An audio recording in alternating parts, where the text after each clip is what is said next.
The report landed on Fleet Commander Drassel's desk like a dead animal. 3 pages of confused writing from his occupation forces on some backwater human colony called Meadowbrook. He had conquered 47 worlds in his career. None of them had ever sent him a report this strange. Psychological disturbances affecting combat readiness, it said. Unexplained emotional responses among troops. Request immediate transfer for 17 soldiers. Unable to complete pacification protocols. Drassel read it twice. Then a third time. The words made no sense. His soldiers were Varadi warriors, bred for conquest across 1,000 years. They had burned cities and salted fields. They had watched entire civilizations crumble and felt nothing but satisfaction.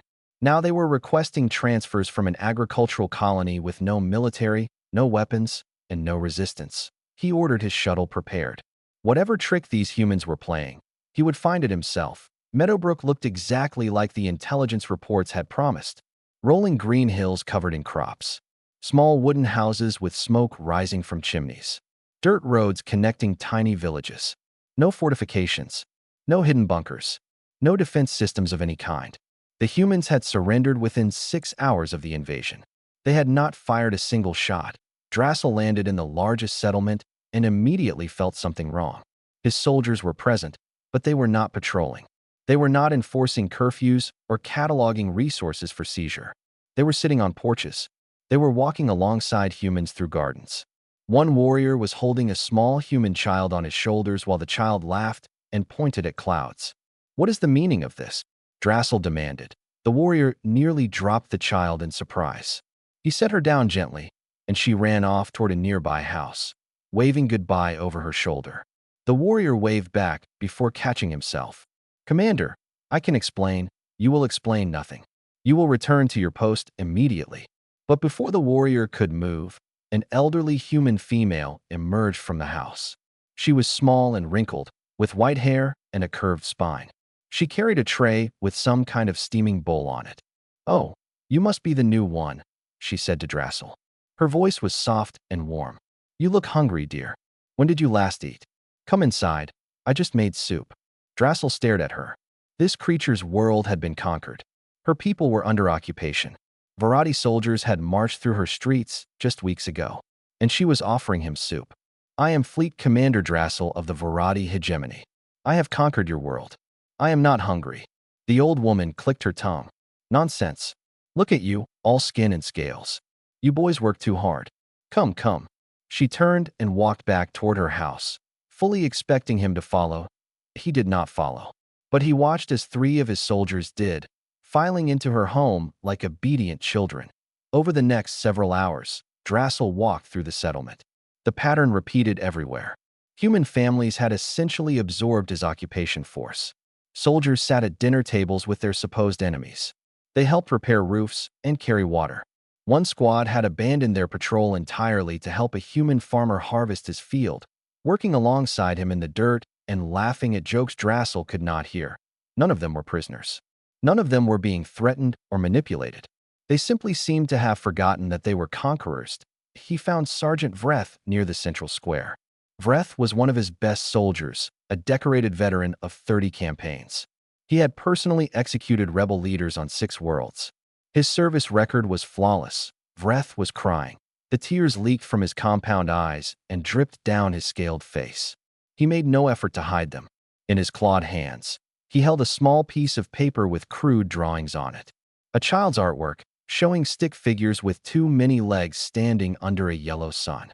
"Sergeant," Drassel said quietly. "Report." Vreth looked up. His voice cracked when he spoke. "Commander," the old female in the house on the corner.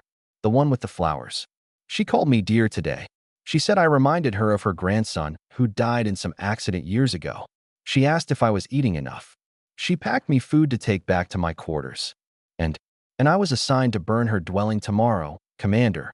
Standard pacification protocol. Clear the settlement center for administrative buildings." Vretha's claws tightened on the child's drawing. "I cannot burn her dwelling. I cannot. I will accept any punishment. Execution if necessary. But I will not burn that woman's home." Drassel looked at the drawing in Vretha's hands. The stick figures had names written under them in clumsy human letters. One of them said Vreth. "The child made this for you." Yes, Commander. She said I am her friend now. She said she will make me another one tomorrow with more colors. Drassel stood in silence for a long moment. Around him, his invasion force had simply stopped invading. Not through rebellion or desertion, but through something far stranger. They had been welcomed. They had been fed. They had been given drawings and called dear and asked about their families. He had seen many weapons in his long career. He had never seen anything like this. "Return to your post, Sergeant," he finally said, "and do not burn anything until I issue new orders." He walked back toward his shuttle, already composing a message to High Command. They needed to know that something was very wrong on Meadowbrook, something that was not in any of their records. Somewhere deep beneath the surface of Verati Prime, where no sunlight had reached for 10,000 years, the central archives hummed with activity. High Archon Cerilis had not visited this place in decades. She had hoped never to visit it again. The cold bothered her old bones, and the silence made her think too much about death. But Fleet Commander Drassel's report had changed everything. "Show me everything we have on humanity," she ordered. The archivists scrambled to obey. Screens flickered to life across the vast underground chamber. Data streams flowed across holographic displays. The accumulated knowledge of 300 years of human observation filled the room with pale blue light. Cerilis began to read. Humanity had been discovered 87 years ago during a routine expansion survey. Their homeworld, a brutal place called Earth, had been flagged as a high-threat environment. Extreme temperature variations, dangerous wildlife, toxic plant life, violent geological activity. The surveys had noted that any species capable of surviving such a world would be formidable. The military assessment followed. Humans had developed nuclear weapons before achieving space travel. They had fought 2 global wars that killed hundreds of millions of their own kind. They had invented chemical weapons, biological weapons, weapons that could destroy cities in single moments. Their history was soaked in blood. The hegemony had classified them as threat level 7. Dangerous but containable. Aggressive but disorganized. Their internal conflicts made them weak. Standard conquest protocols would be sufficient. But as Cerilis read deeper into the files, she noticed something strange. Large sections of human history had been marked as non-relevant to threat assessment. Entire categories of behavior had been documented but dismissed. The translation software had struggled with certain concepts and simply flagged them as cultural anomalies. "Peleth," she called to a young archivist nearby. "What is this word?" "Charity." Peleth hurried over and examined the screen. "I believe it refers to the voluntary transfer of resources to individuals with no expectation of return, High Archon." "That makes no sense. Why would any species do that?" "Unknown, High Archon." The behavior was noted but deemed irrelevant to military planning. Cerilis scrolled further. More strange words appeared. Adoption, forgiveness, mercy, hospitality. The archivists had recorded these concepts but assigned them no strategic value. They had looked at humanity and seen only the wars, only the weapons, only the violence. They had missed something. "Peleth, find me visual records. I want to see these behaviors, not just read about them." It took several hours to locate the files. They had been stored in a forgotten corner of the archive, marked as low-priority cultural documentation. But when Peleth finally displayed them, Cerilis felt her blood turn cold. The first recording showed human soldiers in a war zone. They were surrounded by enemy territory, fighting a brutal conflict, losing friends and comrades daily. And in the middle of this horror, they had stopped to play games with local children. They were laughing. The children were laughing. Enemies surrounded them, and they were laughing with children who were not even their own species. The second recording was older, from one of humanity's global wars. Soldiers from opposing armies had stopped fighting on some kind of religious holiday. They had emerged from their defensive positions, met in the middle of the battlefield, and shared food. They had sung songs together. Then, the next day, they went back to killing each other. But for that one night, they had treated their enemies as friends. The third recording broke something inside Cerilis. It showed humans adopting children from species they had just finished fighting. Not taking prisoners. Not seizing hostages. Adopting. Bringing enemy children into their homes, feeding them, raising them, loving them as their own. The children grew up calling their former enemies mother and father. "Hi, Archon," Peleth asked nervously. "Are you well?" Cyrillus was not well. She was beginning to understand what they had done. The hegemony had invaded a species whose greatest strength was not in their weapons or their wars. Those things were just surface noise, the thrashing of a species trying to survive their horrible world. Underneath all that violence was something far more powerful. Humans had evolved to form bonds. Deep bonds. Unbreakable bonds.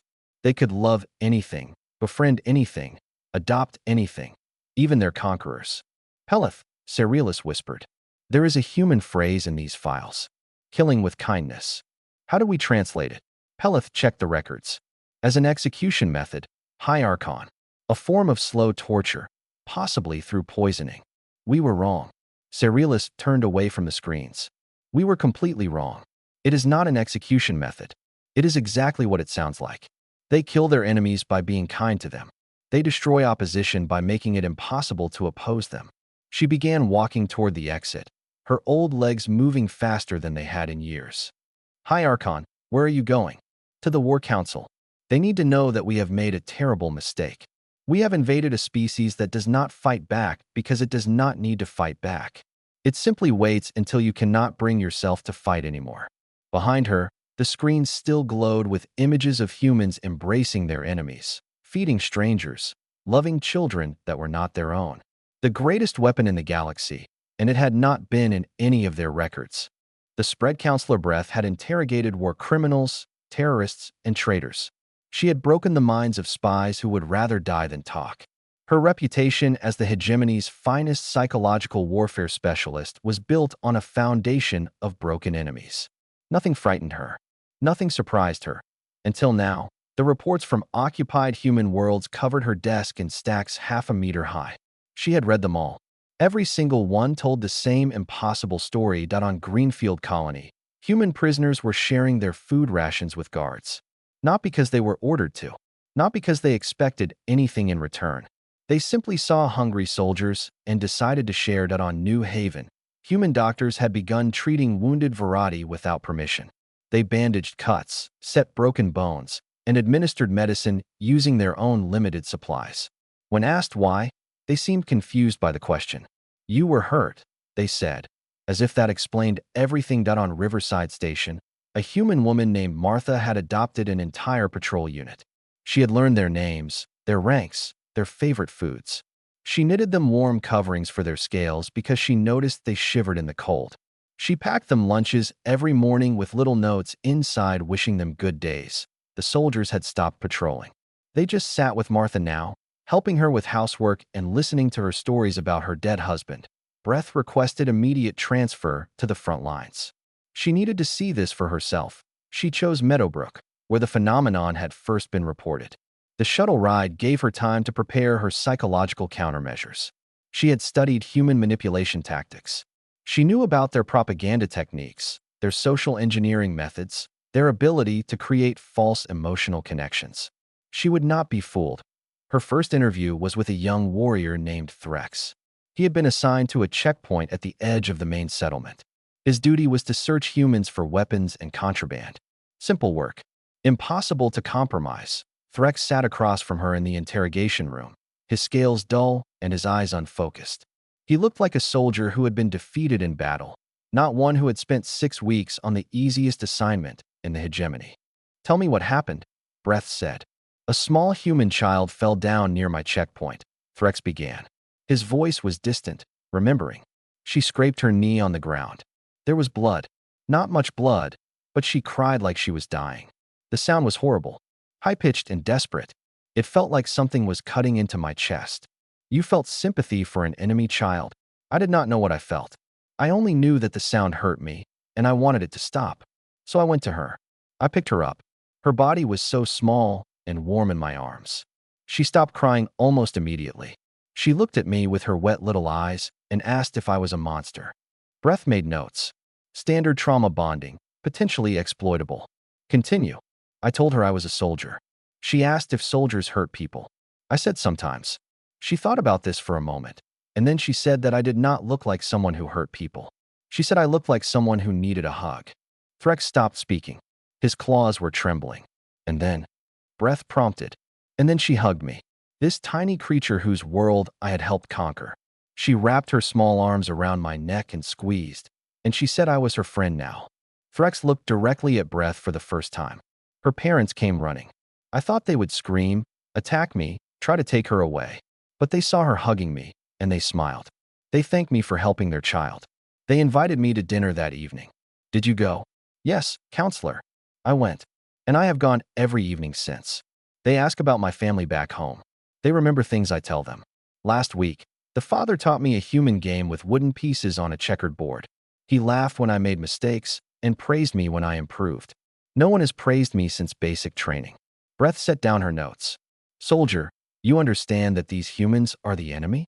That your duty is to enforce the occupation and prepare this world for resource extraction. Threx's expression changed. For a moment, something like the old warrior flickered behind his eyes. But then it faded, replaced by something Breath had never seen in a Varadi soldier before. Peace, counselor. That family has shown me more kindness in 6 weeks than the hegemony has shown me in 30 years of service. The child draws me pictures. The mother packs extra food for my squad mates. The father tells me stories about his own time as a young man, making mistakes and learning from them. Threx stood up slowly. You may execute me if you wish, but I will not be part of harming these people. I cannot. Something inside me has changed, and I do not know how to change it back. Breath let him leave. She sat alone in the interrogation room for a long time afterward, staring at her useless notes. There was no manipulation, no tricks, no psychological warfare. The humans were simply being kind. That was all. Just kindness, freely given, expecting nothing in return, and it was destroying the greatest military force in the galaxy. The War Council chamber had not seen this many high officers since the last Galactic War, 40 years ago. Grand Admiral Korath sat at the head of the massive stone table, his scarred face grim and his golden rank insignia gleaming under harsh lights. Around him sat the 12 most powerful military minds in the hegemony. Behind them stood advisors, analysts, and specialists. The room was filled with enough firepower authority to burn 100 worlds, and all of them were afraid. High Archon Cerilis stood at the display screen, her old hands trembling slightly as she presented the data. Charts showed desertion rates climbing like mountains. Maps highlighted occupied worlds where military authority had effectively collapsed. Personnel reports listed thousands of soldiers who had gone AWOL, not fleeing to enemy territory, but simply moving into human neighborhoods and refusing to leave. The pattern is consistent across all 17 occupied human worlds, Cerilis said. Initial contact proceeds normally. Resistance is minimal or non-existent. Occupation protocols begin, and then, within 4 to 6 weeks, our forces become compromised. Compromised how? Demanded General Vasic, the commander of ground forces. Are they being drugged? Brainwashed? What technology are the humans using? No technology, General. No drugs. No brainwashing. Cerilis changed the display to show Counselor Breath's psychological assessment report. Our soldiers are being fed. They are being welcomed into homes. They are being given gifts and asked about their families. Human children are befriending them. Human elders are treating them like visiting relatives. The humans are simply being kind. Silence fell over the chamber. Then General Vasic laughed, a harsh barking sound. Kind? You expect me to believe our warriors are being defeated by kindness. I expect you to read the reports, General. Your soldiers are not being defeated. They are being converted. They are experiencing positive social bonding with the enemy population at rates we have never seen in any conflict. They do not want to fight anymore because they no longer see humans as enemies. Grand Admiral Korath leaned forward. What about rotating fresh troops? Replacing compromised units with new forces? Attempted on 3 worlds already, Admiral. The effect spreads faster each time. Fresh soldiers see their predecessors happy and integrated. They become curious. They accept a meal, a conversation, a small gift. Within 2 weeks, they are compromised as well. The humans call it community. We have no defense against it. Admiral Korath's fist slammed against the table so hard that cracks appeared in the ancient stone. You are telling me that we have lost 17 worlds not to bombs or soldiers, but to soup. They are feeding my armies soup and asking about their families. Yes, Admiral. That is exactly what I am telling you. The chamber erupted in chaos. Officers shouted over each other, demanding solutions, assigning blame, proposing increasingly desperate measures. General Vasek wanted orbital bombardment of all occupied worlds. Admiral Korath suggested complete species extinction as the only reliable countermeasure. Others proposed chemical sterilization, psychological reconditioning of affected troops, or simply abandoning the conquest entirely. But one voice cut through the noise. Strategic analyst Morith, a quiet female who had never spoken at a war council meeting before, raised a simple question. How do we order any of these measures when we cannot trust the soldiers who would carry them out? The room went silent again. She is correct, Cerilis said. Any extreme action requires soldiers willing to perform it. But our soldiers on those worlds have already been compromised. We cannot send orbital bombardment commands through ships crewed by personnel who have eaten human food and received human hugs. We cannot order chemical attacks to be carried out by soldiers whose human friends have taught them card games and remembered their birthdays.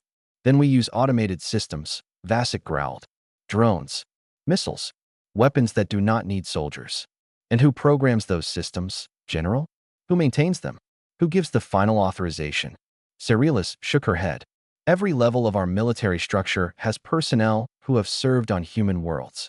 The contamination is too deep. We cannot take extreme action because we cannot trust anyone to carry it out without sabotage. Grand Admiral Korath sat back in his chair. For the first time in 50 years of command, he looked lost. Then what do you propose, High Archon? If we cannot fight them and we cannot destroy them, what options remain? Cerilis hesitated before answering. She knew her next words would change everything. Humanity evolved on a death world, she said slowly. Their survival depended on cooperation, on forming bonds, on treating strangers as potential friends rather than automatic enemies. They did not weaponize this behavior intentionally. It is simply what they are. But it functions as a weapon nonetheless. The most effective weapon we have ever encountered. So there is no solution. There is one solution, Admiral. Cerilis turned off the display. We stop fighting. We accept that this species cannot be conquered through force. And we find another way forward. The War Council stared at her in horror. The hegemony had never surrendered in 1,000 years of conquest. The idea was unthinkable. But as they looked at the data, at the reports, at the thousands of soldiers who had simply stopped being soldiers, they began to realize that the unthinkable had already happened. They had lost a war without ever fighting a battle, and the humans had won without ever picking up a weapon. Station Neutral 7 floated in the darkness between stars, far from any claimed territory. It had been built centuries ago as a place where enemies could meet without weapons, where wars could end with words instead of blood. The hegemony had used it many times to accept the surrenders of defeated species. They had never used it to request negotiations with a species they had invaded. Until now, the Varadi delegation arrived first. 12 of the hegemony's most experienced negotiators, trained in psychological manipulation, threat assessment, and diplomatic warfare. They wore ceremonial armor and carried data pads filled with proposed treaties, each one designed to extract maximum advantage while appearing generous. They were prepared for anything, or so they thought. The human delegation arrived 3 hours later. It consisted of one person. Her name was Ruth Patterson. She was 68 years old, retired from a career teaching small children on Meadowbrook Colony. She had white hair pulled back in a simple bun, deep wrinkles around her eyes, and a slight limp from an old injury. She carried a basket covered with a cloth and a small bag filled with what appeared to be photographs. Lead negotiator Draven stared at her as she entered the conference room. This is the human ambassador? One elderly female with no diplomatic credentials. I am not really an ambassador, Ruth said cheerfully, settling into a chair that was far too large for her small frame. I am just the person they asked to come. Apparently, I have experience with your people. She began unpacking her basket onto the table. I brought cookies. Chocolate chip. I made them myself this morning. Please, help yourselves. The Vorati negotiators exchanged confused glances. This was clearly some kind of strategy. Appear weak and harmless to lower defenses. A classic manipulation technique. They would not be fooled. Mrs. Patterson, Draven began formally. We are here to discuss the terms of, call me Ruth, please. Mrs. Patterson was my mother-in-law, and she was a difficult woman. Ruth pushed the plate of cookies toward him. Try one. You look like you have not had a proper meal in days. Do your supervisors not feed you well? What? Our supervisors feed us adequately. Hmm. Ruth did not sound convinced. She pulled out her photographs and began arranging them on her side of the table. These are my grandchildren. That is little Peter, he is 7 now. And this is Maria, she just turned 12. She wants to be a scientist when she grows up. Do you have children, Mr. Draven? Draven blinked. This is not relevant to negotiations. Everything about people is relevant to understanding them. Ruth smiled at him with genuine warmth. I spent 40 years teaching children. You learn that the only way to help someone is to understand them first. So tell me about yourself. Where did you grow up? What did you want to be when you were young? The negotiations were supposed to last 3 days. By the end of the first day, 2 Variety delegates had excused themselves, claiming sudden illness. By the second day, Draven had shown Ruth pictures of his own offspring back on Variety Prime. By the third day, she had learned the names and backgrounds of every member of the delegation. She remembered everything. Every detail, every story, every small piece of personal information they shared. She asked follow-up questions. She expressed genuine interest in their lives, their families, their hopes and fears. She laughed at their jokes and offered sympathy for their struggles. She also asked them hard questions. Why had they joined the military? What did they believe in? What kind of galaxy did they want their children to inherit? She did not judge their answers. She simply listened and nodded and occasionally offered a different perspective for them to consider. On the fourth day, Draven sat alone with Ruth in the conference room. His colleagues had stopped attending the formal sessions. They spent their time instead walking with Ruth through the station gardens, sharing meals with her, telling her stories about their lives. I do not understand, Draven admitted. We came here to negotiate terms. You have not discussed terms at all. What terms would you like to discuss? Ruth asked. Territorial boundaries, resource sharing, military withdrawal protocols, standard diplomatic concerns. Ruth shook her head. Those are not concerns, Mr. Draven. Those are symptoms. The concern is that your people and my people do not understand each other. We have been taught to see each other as threats. Fix that, and the rest becomes simple. How do you propose to fix it? Ruth reached across the table and patted his scaled hand gently. You poor dear, she said softly. You have been fighting so long you have forgotten what you are fighting for. When did you last see your children? Draven tried to remember. 2 years? 3. He had been so busy with his career, his duties, his service to the hegemony. His children had grown up without him. His mate had stopped sending messages years ago. I do not know, he admitted. Then that is where we start. Ruth squeezed his hand. Go home, Mr. Draven. See your children. Remember what matters. And then, when you are ready, come visit me on Meadowbrook. Bring your family. I will make them cookies too. Draven looked at this small, fragile human who had somehow dismantled his entire negotiating team without raising her voice or making a single demand. He understood now why the hegemony had lost. They had sent warriors to fight a species that did not believe in enemies. The council will not accept this, he said. They want treaties, formal agreements, structure. Ruth smiled. Then write them a treaty. Write whatever makes them comfortable. The words do not matter, Mr. Draven. The words have never mattered. What matters is that you remember my name, and I remember yours. What matters is that the next time a Variety is hungry, a human feeds them. What matters is that we stop being afraid of each other. She pushed the plate of cookies toward him one more time. Now eat. You are too thin.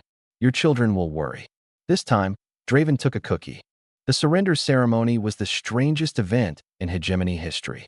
Grand Admiral Korath stood in the Great Hall of Variety Prime, surrounded by military leaders who had conquered half the galaxy. Across from him stood Ruth Patterson, still carrying her basket, still wearing the simple dress she had worn to every negotiation session. Korath read the formal terms of surrender. Territory would be returned. Reparations would be paid. Military forces would withdraw. It was a complete and total capitulation, the first in 1,000 years of Variety expansion. When he finished reading, Ruth shook her head. We do not accept. The hall went silent. Korath stared at her. You do not accept? We are offering you everything. Complete withdrawal. Full compensation. What more could you want? We do not want subjects, Ruth said simply. We do not want reparations. We do not want you to leave. She stepped forward and took Korath's massive clawed hand in her small, soft ones. We want neighbors. We want friends. We want you to stay and learn how to live with us. That is not how surrender works. Then do not call it a surrender. Call it a beginning." Ruth smiled up at him. "Your soldiers did not lose to us, Admiral. They joined us. They found families, communities, purpose beyond war. Why should that be a defeat? Why can it not be a victory for everyone?" Korith had no answer. No one in the hall had an answer. They had prepared for conquest or submission. They had not prepared for invitation. The transition that followed was messy and confusing and nothing like anything the galaxy had seen before. There was no occupation, no administration, no formal structure. Instead, there was exchange. Human families began sponsoring Varadi exchange students.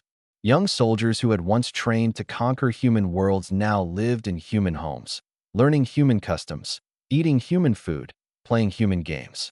They sent letters back to Varadi Prime describing strange experiences like birthday parties and community festivals and something called a barbecue that seemed to involve burning meat over open fire while neighbors gathered to talk and laugh. Varadi media, once filled with military propaganda, began showing cooking programs. Human chefs demonstrated recipes while Varadi hosts asked questions and took notes.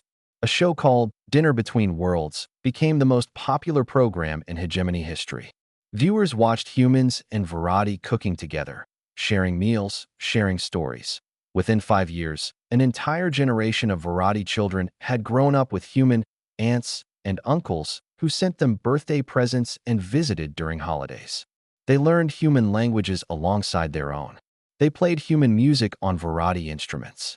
They grew up thinking of humans not as a conquered species or a strange alien race, but as family. The word conquest quietly disappeared from Varadi military doctrine. Officers searched for a replacement term and eventually settled on something they translated as community expansion or neighborhood building. It did not quite capture the original meaning, but the original meaning no longer seemed important. 20 years after the invasion, Meadowbrook Colony hosted a reunion celebration. Thousands of Varadi traveled there to visit the humans who had first taught them that enemies could become friends. Former soldiers embraced former occupation targets. Children who had been born during the war now had children of their own, half of them with Varadi godparents. Ruth Patterson was 93 years old. She sat in a rocking chair on her porch, a blanket over her knees, watching the celebration unfold across the rolling hills that her family had farmed for generations. Beside her sat Fleet Commander Drassel, now long retired, his scales gray with age and his eyes soft with something that might have been peace. "I still do not understand how you did it," Drassel said. "We had ships, weapons, an army that had never lost a war, and you defeated us with soup and cookies." Ruth laughed, a dry crackling sound. "We did not defeat you, dear. We just reminded you what you were missing. Your people had been fighting so long that you forgot how to do anything else. You forgot that there were other ways to be strong. You made us weak." "No." Ruth patted his claw gently. "We made you whole. There is a difference." She reached into the basket beside her chair and pulled out 2 tangled masses of yarn and needles. "Now, shall we continue your lesson? You have been working on that scarf for 6 months. Your daughter's birthday is next week." Drassel took the knitting needles awkwardly in his massive claws. He had conquered 47 worlds. He had led armies across the galaxy. He had been the most feared military commander of his generation, and he could not figure out how to make a simple scarf. "I am terrible at this," he admitted. "Yes, you are," Ruth agreed cheerfully. "But that does not matter. What matters is that you are trying. What matters is that your daughter will know her father made something for her with his own hands. She will keep that scarf forever, even if it is ugly and full of holes." Drassel looked at the yarn in his claws. Such a small thing. Such a simple act. But Ruth was right. It mattered more than any conquest he had ever achieved. Below them, the celebration continued. Humans and Varadi danced together, ate together, laughed together. The war was over. The invasion had ended. And what remained was something neither species had expected, but both had needed: neighbors, friends, family. The galaxy's official records would note the Human-Varadi War as ending in year 87 of contact, following formal negotiations on Station Neutral 7. The records would list treaties signed and territories returned and reparations waived, but the records would miss the truth. The war had not ended with treaties or negotiations. It had ended with an old woman who saw scared young soldiers far from home and decided to feed them. It had ended with children giving drawings to their conquerors and asking to be friends. It had ended with soup and cookies and the simple revolutionary act of treating enemies like people. The greatest weapon in the galaxy had never been recorded in any military database. And that was exactly why it worked.